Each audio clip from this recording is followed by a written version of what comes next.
Estamos recepcionando com muito prazer nos estúdios da TV Prevê o Josué Lopes Moreira Filho, que é o gerente executivo do INSS de Bauru, e a Fátima Tavares de Oliveira Prado, que é a chefe do Serviço de Benefícios do INSS Bauru. A ambos nós queremos prestar os nossos agradecimentos, porque sempre que eles vêm ao nosso programa, nós temos um bom número de perguntas dos nossos telespectadores, ávidos por informações sobre a previdência que nós temos implementada neste país, sobre as alterações que ocorreram e as muitas dúvidas que o contribuinte tem para com este órgão importante, em que trata de benefícios, aposentadorias, enfim, tudo ligado à previdência. E, como sabem, a Previdência ela é federal e, por isso, o órgão atende como um todo o país de ponta a ponta, com as mesmas regras, com as mesmas definições e, por isso, é uniforme às suas decisões. Josué, eu queria que você contasse sobre o trabalho da gerência executiva aqui de Bauru, você que é o regional de Bauru, e que vai dizer quantas cidades, quantas órgãos, repartições do órgão nós temos aqui na região centro-oeste, que estão vinculadas diretamente, subordinadas à regional bauruense. Muito obrigado pela presença mais uma vez. Eu que agradeço, Samuel. Para nós é uma satisfação enorme estar aqui de novo. Fazer um resgate desse rapidamente sobre a Previdência Social na nossa região demandaria um certo tempo, mas a gente simplifica. Na realidade, a regional do INSS de Bauru, da gerência executiva, abrange 45 municípios. Desses 45 municípios, nós temos agência em 16 cidades. Nossa região abrange algo em torno de 1,5 milhão de habitantes. Dessas 16 unidades que nós temos aí, 13 unidades nós estamos em prédios próprios, sendo que 11 deles são prédios totalmente novos, que foram construídos nos últimos 10 anos, que é enquanto nós estivemos à frente dessa atividade de obras. Temos alguns desafios para transformar algumas dessas unidades, até porque precisamos atender ao princípio da acessibilidade das pessoas com deficiência e com mobilidade reduzida. Então nós temos muito trabalho pela frente. Até mesmo as unidades novas, recém-construídas, pela nova legislação e as reformas que saíram legais, nós temos que fazer algumas adequações também. Estamos correndo atrás disso para tornar todas as nossas agências acessíveis. Esses municípios que a gente construiu, nós levamos atendimento para algo em torno de 400 mil habitantes de forma direta só com essas obras, evitando que essa população se desloque das cidades deles para as antigas unidades, porque tinha que deslocar em algumas localidades até 150 quilômetros para poder pleitear o seu benefício. Então a gente conseguiu reduzir e muito essa distância da sociedade para com o local de solicitação dos seus pedidos de benefício. Então esse é o trabalho principal que a gente acabou fazendo à frente da Previdência Social nesses últimos anos. Queremos continuar fazendo esse trabalho para levar esse atendimento para a sociedade o mais próximo da casa dele possível. Não paramos. Junto com estas facilidades, chega para nós também a demanda de onde que a gente aloca esses funcionários para atender. Porque não adianta ter só o equipamento público e não ter funcionário para atender. Então, o equipamento público nós temos, a quantidade de servidores nós estamos num nível mais próximo ao aceitável possível, mas ainda estamos com um déficit de servidores. Hoje, quantos servidores prestam serviços à gerência executiva como um todo e suas áreas subordinadas? Nós temos aproximadamente 300 servidores na regional toda nossa aqui, entre médicos, perito, analista, técnicos, prestando esse serviço de atendimento à população. Mas isso tudo não fiz sozinho e o mérito não é só meu. Eu tenho que reconhecer o esforço desumano de toda a nossa equipe. A equipe que está à frente desse atendimento, que tem feito o possível e impossível para poder levar esse direito, merece o nosso reconhecimento, merece o nosso aplauso e a nossa gratidão pelo trabalho que eles estão desenvolvendo na nossa regional, Samuel. Ô, Fátima, o setor de benefícios é um setor muito importante para a população que necessita de ter ressarcido e ter as suas recuperações financeiras. Eu te pergunto, quais são os mais requisitados benefícios junto ao INSS, setor do qual você dirige aqui na Regional de Bauru? Bom dia a todos. Em primeiro lugar, agradeço a oportunidade de estar trazendo esses esclarecimentos.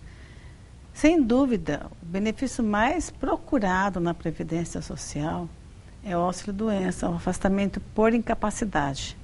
Esse daí é um benefício que leva em torno de 60% a 70% dos nossos benefícios. Setor saúde. Saúde. E hoje esses afastamentos, eles são temporários. A partir de quantos dias? Como é que funciona esta engrenagem e esta concessão pelo INSS? O benefício por incapacidade, para quem é empregado, os primeiros 15 dias é por conta da empresa. E os demais contribuintes é a partir do dia que ele fica doente, ele se afasta doente. É bom esclarecer a diferença entre incapacidade e doença. Às vezes a pessoa é portadora de uma doença, mas ela não está incapaz para o trabalho, tá? Então, a partir do afastamento a partir da incapacidade para o trabalho, isso daí é concedido através do perito médico. O médico faz a perícia e diz se está ou não incapaz para o trabalho. Então, para quem é empregado, a partir do 16º dia. Para quem não é empregado, os demais segurados, a partir da data que ele ficou afastado. Aí ele tem que requerer o benefício, né? Então, se ele também tem um prazo de 30 dias para ele requerer esse benefício. Se ele não requerer dentro de 30 dias, ele vai receber a partir do dia que ele requer. Então, se ele requerer dentro de 30 dias, é do dia do afastamento. Senão, ele vai ser prejudicado nesse sentido, né? Então, ele tem que tomar cuidado para não deixar passar esses 30 dias. Ô, Fátima, e eu queria que você colocasse para o telespectador, que muitas vezes tem gente que tem dúvida, olha, eu vou ficar aí algum tempo afastado em decorrência de alguma cirurgia, e tem muita gente que posterga a cirurgia de medo de não receber esta complementação ou de atrasar esta complementação. Qual a informação que você passa para o contribuinte que quer saber exatamente sobre este assunto? Bom, ele vai receber em cima daquilo que ele paga. Ele tem uma média que vai ser calculada em cima dos valores que ele vem pagando desde julho de 94. Respeitado o limite do último salário dele. Ele não vai receber acima do último salário dele, tá? Então, é feita uma média e ele vai receber em cima disso. Agora, esse prazo vai depender de quando ele requer e da limitação nossa que nós temos também de perícia médica, de agendamentos, né? Como a procura é muito grande. Há um atraso nisso ou é mais ou menos automático, é bem próximo da realidade, daquilo que ele receberia como remuneração salarial? A remuneração que ele recebe? O benefício é rápido, isso? Em questão de demora de valor. É porque a pessoa às vezes vai fazer uma cirurgia. Até o 15º ele recebe da empresa. Depois ele vai ficar 2, 3 meses afastado, por necessidade médica. Esse período que ele fica afastado, ele recebe mensalmente, é demorado? Não, ele recebe mensalmente. Não atrasa, né? não tem atraso. A primeira parcela vai ser vai depender do tempo que ele demorar para ele agendar, ver a documentação. Por isso que ele não pode perder esse prazo. Ele ficou incapacitado, rápido, né? Ele já vai e já agenda esse benefício dele, essa perícia médica. Porque aí, a partir da perícia médica, 10, 15 dias já está o benefício dele disponível. Você entendeu? Então vai depender, às vezes a pessoa demora em agendar, porque ele pode agendar tanto pelo canal do 135, que é o nosso telefone gratuito, né? Como ele pode agendar também pelo site da Previdência. Ele entra na internet e agenda o benefício dele. Ô Josué, em todas as agências pode ser feito esse tipo de agendamento, existe essa facilidade em qualquer cidade? Por exemplo, alguém de Lençóis, não precisa se deslocar para Bauru, ou alguém de Agudos, ou alguém de Pederneiras, para outra cidade para fazer esse tipo de agendamento, ou tem que fazer essa locomoção? Como é que funciona isso? Não há necessidade. O telefone 135, que é a central de atendimento do INSS, está preparado para abrir a possibilidade do cidadão fazer o agendamento na agência mais próxima da casa dele, num raio de 100 quilômetros. Então vamos imaginar, nós temos algumas agências, vamos pegar o caso concreto que você está passando para nós sobre o benefício por incapacidade. Nós temos médico em diversas unidades da nossa região. Várias delas, nós não temos médico perito do quadro lotado na unidade. Mas nós fazemos o deslocamento do médico para atender até a localidade. Então, algumas unidades nossa, a agenda ela acaba estourando um pouquinho mais do que o normal. Vai 20 dias, 30 dias para ser feita a primeira perícia. Nesse caso em que nós temos médico perito, às vezes também eu extrapolo esse tempo. Ele vai um pouquinho mais. Então, na hora que a pessoa está ligando no telefone 135 e agendando a sua perícia, ele pode escolher fazer na localidade. Se a agenda estiver muito longa, se ele quiser agendar na unidade mais próxima, por exemplo, um cidadão de Agudos, se a agenda de Agudos estiver para 20 dias, aí eu quero ser atendido antes. E se Bauru tiver antes, ele pode agendar para Bauru. Ou seja, num raio de 100 quilômetros ele pode agendar... Ou Lençóis, né? Ou Lençóis, ou Pederneiras. Ele pode ir para qualquer unidade que tiver disponibilidade. Então, essa facilidade, a ferramenta nossa no atendimento já está preparada e nós estamos fazendo dessa forma. Ô, Fátima, um outro benefício muito requisitado é o seguro-desemprego. Nós tivemos alguma alteração? Como é que está o funcionamento do seguro-desemprego hoje, de acordo com a legislação atualizada do INSS? O seguro-desemprego não é operacionalizado pelo INSS. Ele é operacionalizado pelo Ministério do Trabalho junto com a Caixa. Não tem nada a ver com o INSS? Não, assim, a título de operacionalização, não. Ele Não. é um benefício também, mas não é operacionalizado pelo INSS. Competência do INSS? Não é. É através do Ministério do Trabalho. Ministério do Trabalho e recebe junto à Caixa Econômica Federal. E não tem nada a ver com o Estadual, INSS? né? Não. Federal. Não tem. É um benefício previdenciário, está previsto, mas não tem nada a ver com o INSS. Não é recebido nas nossas unidades. Ele nem é pleiteado nas nossas unidades. Esse pleito precisa ser feito no Ministério do Trabalho. Esse é um importante esclarecimento. Tem muita gente que pensa, olha, eu vou lá no INSS e receber o seguro de... Tem nada a ver, então. Não tem nada a ver com a gente. Nada a ver. Ô, Fátima, de acordo com os benefícios, nós tivemos mudanças na legislação, na concessão desses benefícios para as pessoas que buscam o INSS? Bom, cada benefício tem a sua regra. Por né? exemplo, nós tivemos há algum tempo atrás a mudança na legislação com relação aos benefícios concedidos a viúvas recentes. O benefício de pensão por morte, ele teve uma alteração em 2015, né? É a Lei 13.135, que vem trazendo uma novidade assim. Antes, a pessoa recebia vitalício.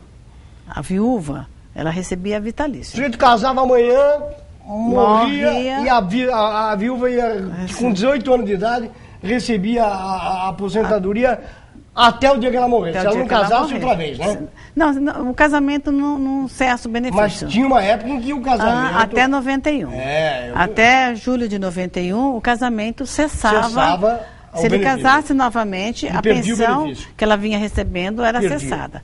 Aí, com a Lei 813 de 91, veio trazendo essa alteração. Pode casar, que não perde o benefício. Até hoje não perde o benefício.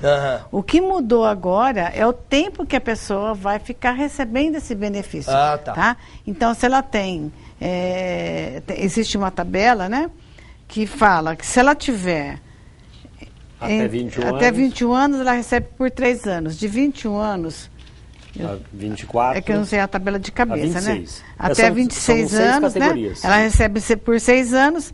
De 27 anos a 29 anos, ela recebe por 10 anos.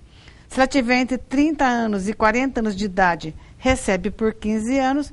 Somente vai ser vitalício se ao falecer o marido, a esposa, ou vice-versa, né, estiver com 41 anos de 44 anos de idade, tá?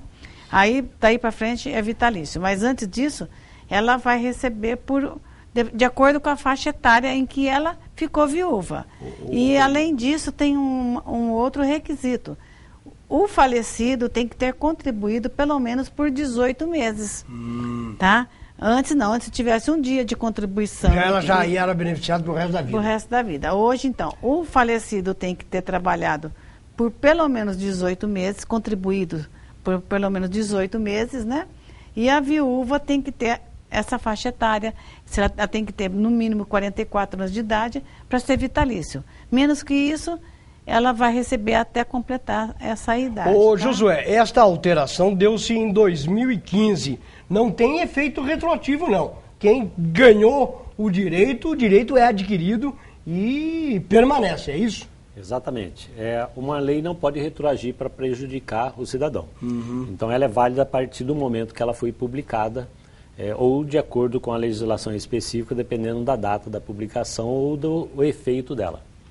Então, nesse caso específico, desde da divulgação dessa legislação, acaba sendo beneficiado apenas esse público desse período. Qual é a última modificação que nós tivemos na legislação em relação às aposentadorias, aquele fator 95? Enfim, quando é que se deu pela última vez? Até porque todo dia a mídia fala sobre mudou a Previdência, vai mudar a Previdência. Então isso deixa uma confusão na cabeça de quem quer se aposentar, que não sabe se vai, se corre, se fica ou se morre.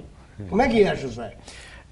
Eu vou passar rapidamente sobre isso, Samuel, mas eu vou deixar os detalhes para a Fátima. Mas você vê, até para nós, às vezes, é complicado, porque imagina, vem a legislação... Então, para o cidadão comum. Nós tínhamos uma legislação e aí veio a medida provisória. A medida provisória trouxe uma tabela de progressão para esses casos. Agora, em 2015, veio uma outra tabela, mudando exatamente esse escalonamento. Então, o fator 85,95 é a soma da idade com o tempo de contribuição. 85 pontos que vai ser analisado. Desde que, sendo mulher, 85 pontos, desde que ela tenha no mínimo 30 anos de contribuição. E o homem, desde que ele tenha no mínimo 35 anos de contribuição para valer para essa legislação. Então, até dezembro de 2018, vai essa pontuação.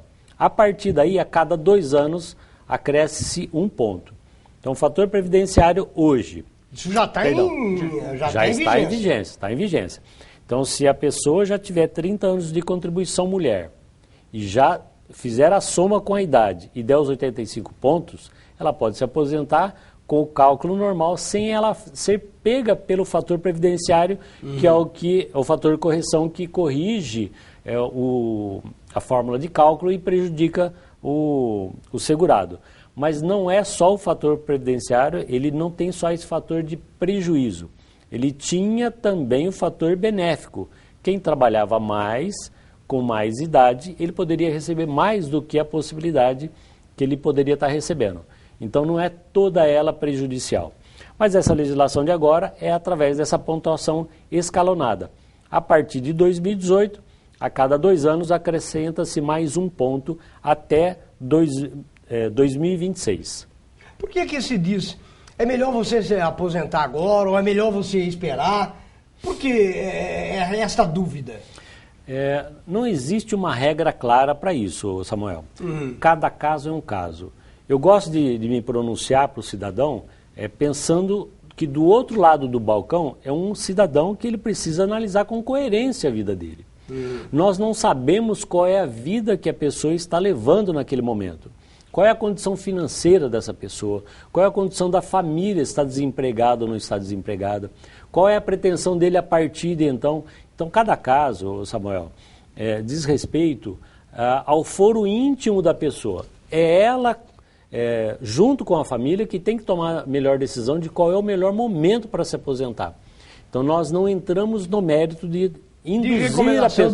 Não. De jeito nenhum. De interferir Não. na vontade do cidadão. A gente gostaria, mas às vezes, Samuel, nós como cidadão, a gente quer ver o melhor para a pessoa, a gente acaba recomendando.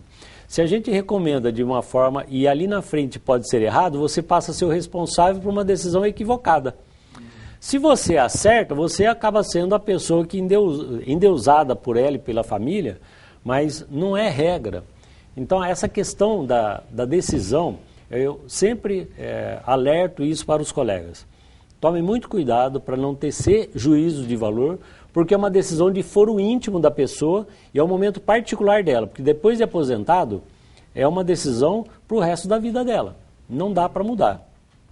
O Carlos do Geisel, vamos passar agora algumas dúvidas dos nossos telespectadores e aproveite a chance, porque não é todo dia que nós temos o gerente executivo do INSS e a chefe do serviço de benefício aqui do INSS nos estúdios da televisão. Aproveite você para fazer e tirar a sua dúvida.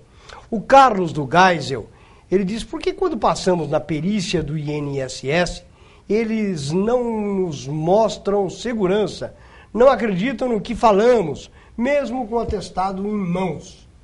Eles dizem que colocam muitas dúvidas, ele está dizendo aqui, em relação àquilo que eles falam. Como é que você esclarece a dúvida do Carlos do Geisel?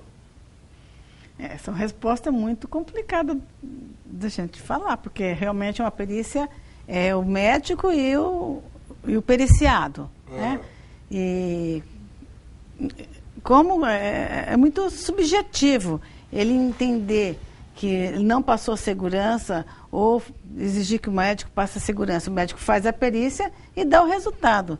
Não tem como manifestar. Por exemplo, se ele não concorda com aquela perícia, ele pode pedir uma reavaliação? Pode, com certeza. Isso aqui talvez seja aí o assunto, cara. Não. Se o perito examinar, e mesmo quando se trata de uma documentação, quando ele leva um documento e não é aceito aquele documento, existe uma prerrogativa da pessoa pedir a reconsideração dessas situações, Josué? Sim, existe sim, Samuel.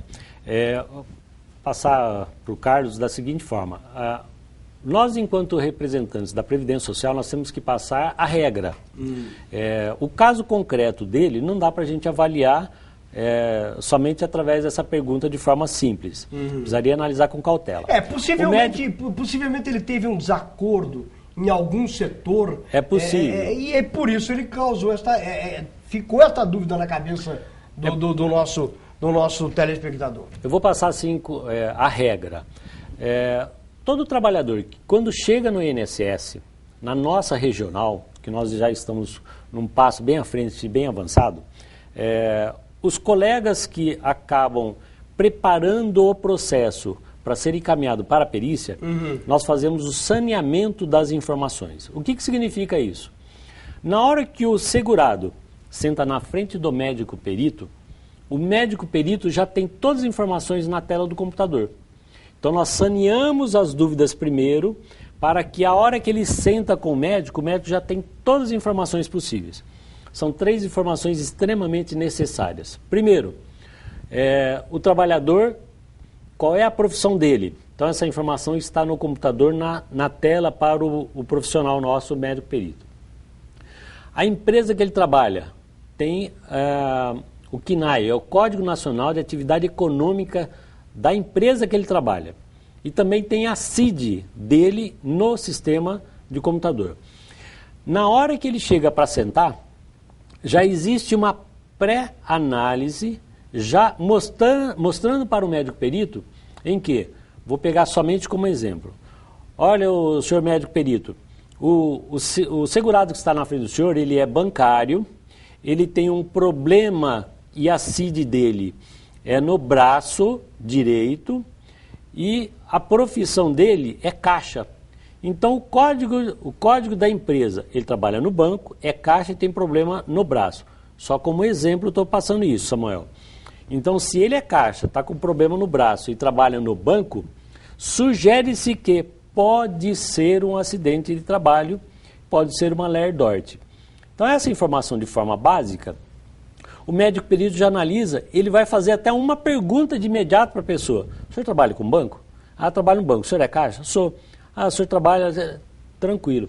De imediato, o médico perito nosso do INSS já enquadra ele como um acidente de trabalho e não é mais auxílio-doença. Então, olha só como os sistemas nossos estão preparados. Porque antes precisava caçar essa informação, às vezes de forma tão rápida atendendo que se esquecia de fazer a pergunta básica.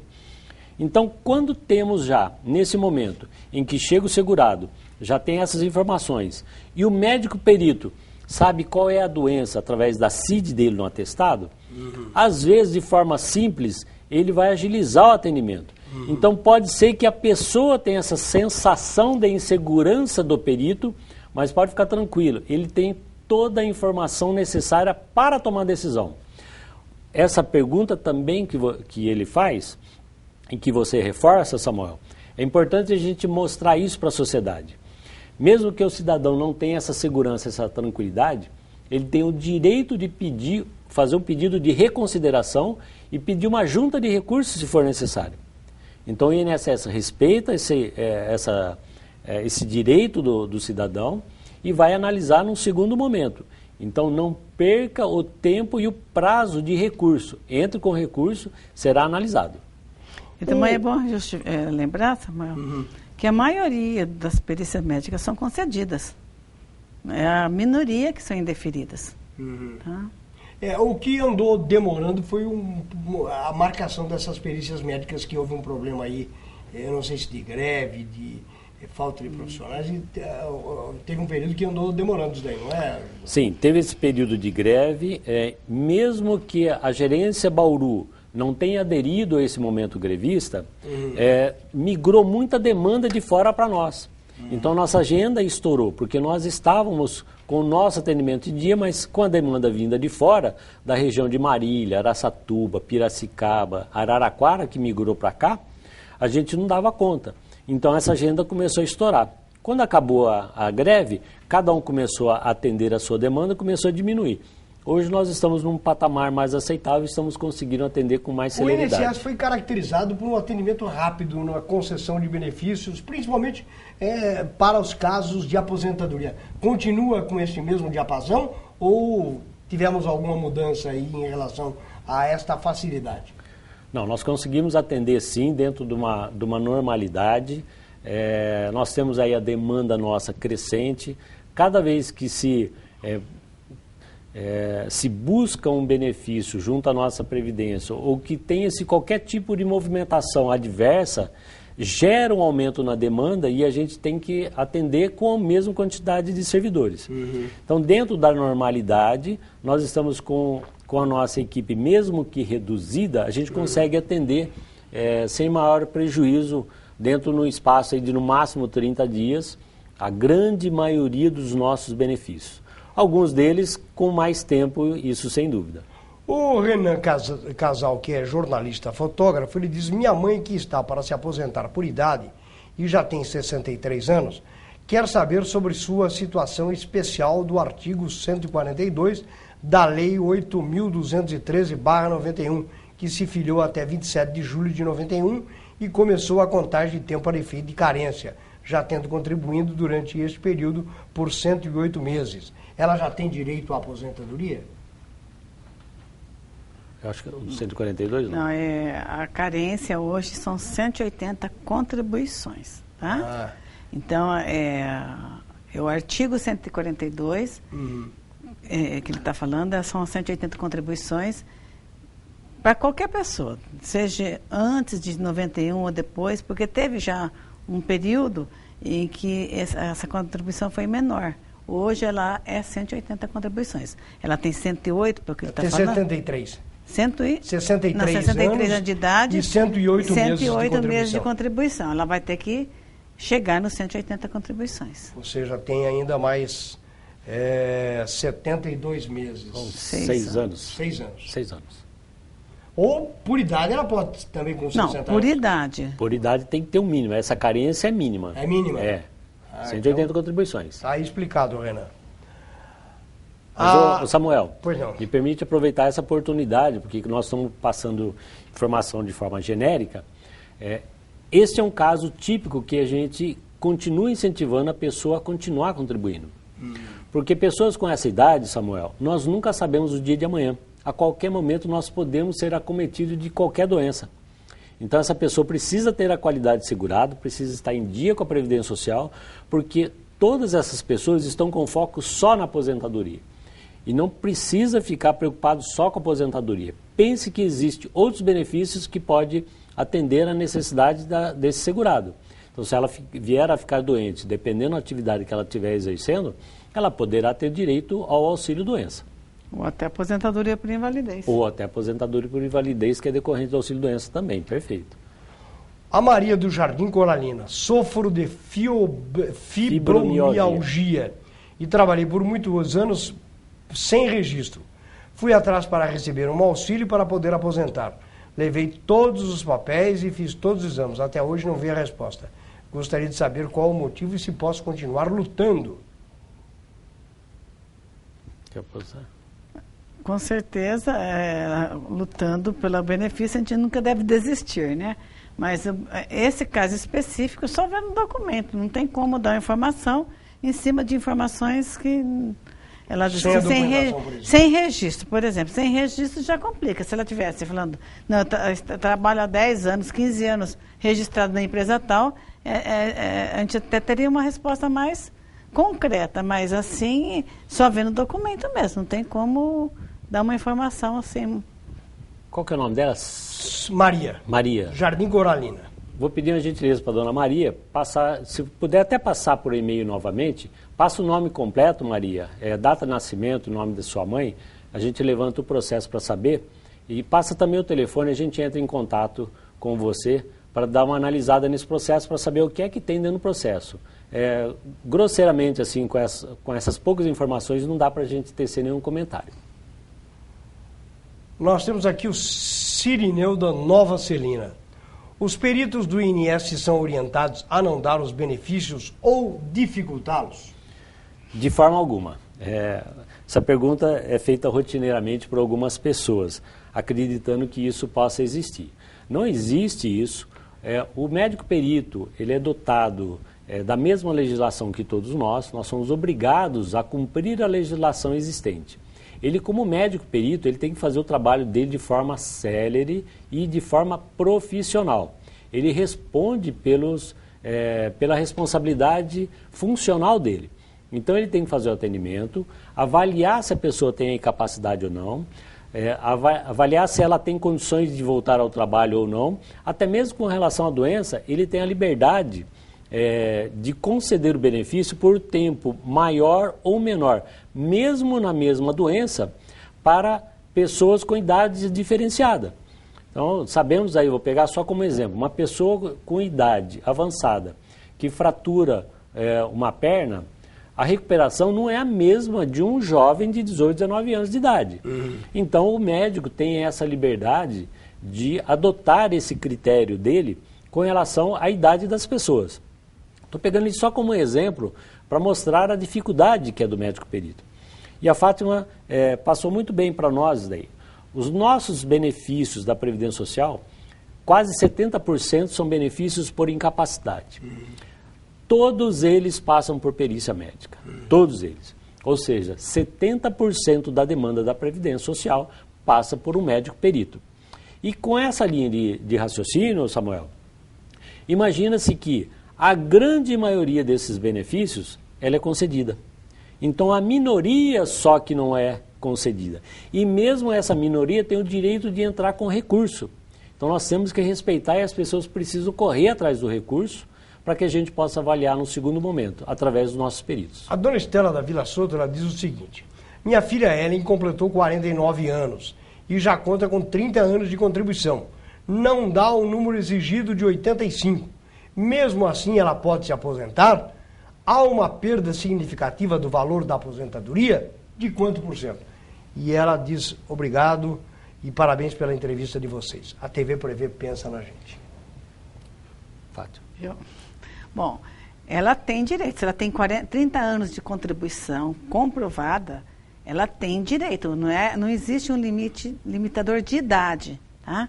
O que ela vai ter junto é o fator previdenciário, que quando a pessoa completa os 85 pontos, ela não precisa do fator previdenciário. Então, 49 anos de idade com mais 30 de serviço vai dar 79. Isso. Mais 3 anos, ela completa o fator previdenciário. Ela completa os 85 pontos. Só que daqui a 3 anos já vamos estar em 2018. São 86. Ela vai ter que seguir essa tabelinha. Mas só vai aumentar ainda um pouco mais. Então, é como o Josué colocou agora há pouco. Não dá para a gente falar, olha, aposenta já ou espera um pouco. Ela vai ter que estudar, definir se existe que é melhor. Uma perda muito grande. O direito e se ela tem. Sabe o valor. Eu acho que o percentual... Ela pode fazer um cálculo prévio no site da Previdência, né? Que tem a simulação tanto do tempo de serviço como do valor da contribuição. Se ela achar que é válido o valor que ela vai estar recebendo, porque vai entrar no cálculo tudo que ela contribuiu desde julho de 94 até agora. Isso é importante que você disse, Fátima. Este site que faz esta simulação, qual é o site? É www.previdencia.gov.br. E lá é autoexplicativo. Está lá todos os serviços da Previdência, né? Uhum. E ali ela vai ver, calcule seu benefício.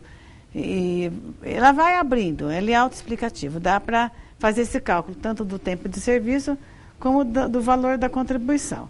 E aí ela vai definir se é interessante aposentar já ou aguardar mais 3 anos, 4 anos e sair com 100% do valor sem o fator previdenciário, que pela idade dela, que é apenas 49 anos, ela deve ter uma redução de uns 40% no valor, tá? Mas ela tem que fazer o cálculo para definir. Faz esta simulação, que aí é mais fácil para chegar-se a uma conclusão se vale a pena ou não. Samuel, me permite também, pensando na abrangência da informação.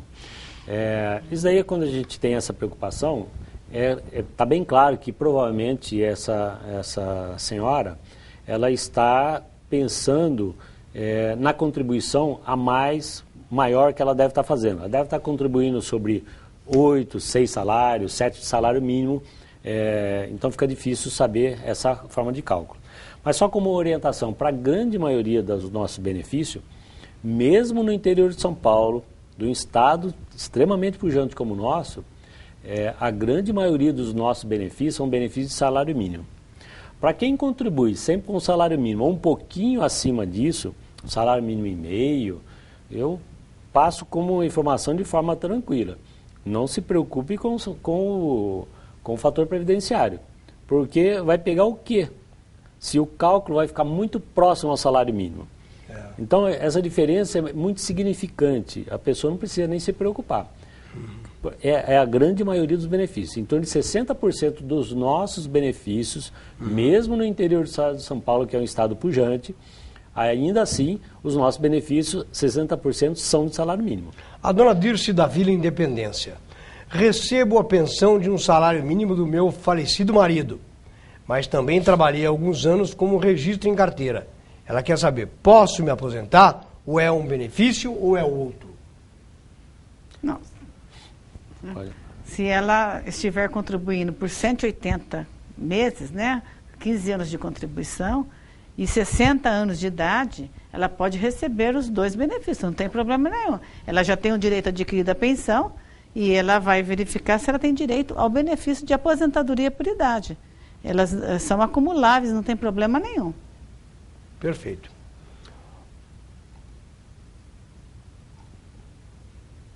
A Lígia, da Vila Prudência. Passei por 3 perícias com pedido de afastamento por um médico psiquiátrico devido a síndrome do pânico e depressão. O primeiro perito deu 15 dias, sendo que sou assistente social, trabalho com o público e não tenho condições. E outros 2 peritos negaram o pedido de afastamento sem uma justificativa. O que devo fazer? O correto dela é o que a gente está explicando. Nós não podemos entrar no mérito da decisão do médico, porque eu não sou médico perito, nem a Fátima. Mas o que a gente orienta é entre com recurso. Enquanto tiver o direito em voga nesse momento, ela tem que buscar o direito dela.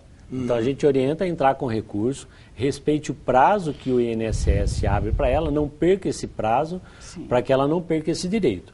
Então, dependendo quando ela recebeu o resultado, ela tem 30 dias para entrar com recurso. Se estourou esse prazo e ela ainda continua com o problema, ela tem o direito de entrar com um novo pedido de auxílio-doença. O INSS concede auxílio funeral? Não. Não concede. Já concedeu até 94, né?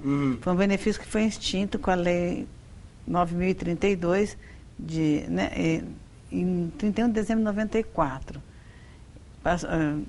Extinguiram a natalidade, o funeral e o benefício de renda mensal vitalícia.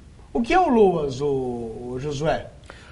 O pessoal apelidou de LOAS porque chama Lei Orgânica da Assistência Social. São 2 benefícios assistenciais. Esses benefícios são analisados pela Previdência Social, não é contributivo. Então, ele tem que ter, para ele adquirir esse direito a esse benefício, tem alguns pré-requisitos. Dentre eles, o principal é a não existência de direito a um benefício previdenciário. Então, precisa ser considerado, dentro dessa legislação, o grupo familiar. O que faz o grupo familiar? Que está naquele mesmo núcleo. Se trabalha ou não, se, mesmo que seja informal, tem que vir a informação de quanto recebe cada pessoa desse núcleo, e a soma desses recursos não pode ser superior ou igual a 1/4 do salário mínimo, por pessoa do grupo familiar. Quem recebe acima disso não tem direito a esse benefício. Vale aí alertar as pessoas, porque às vezes as pessoas comentam, mas isso é um estado de miséria, de pobreza. É exatamente essa conotação que o governo quis dar. É dar um benefício assistencial para quem não tem condição mínima de se sustentar. Então, são 2 benefícios assistenciais. Um que é para a pessoa idosa, que é acima de 65 anos de idade, independe de homem ou mulher, e o outro é o benefício para a pessoa com deficiência física. Deficiência de uma maneira geral, física, auditiva, visual. Nesse caso da pessoa com deficiência, vai também passar por uma perícia médica para ver se enquadra na legislação e na pontuação necessária. Avaliação social também, né? Eu quero agradecer. No LOAS, eu queria só acrescentar um detalhe, que quando são 2 idosos, marido e mulher, os 2 têm direito.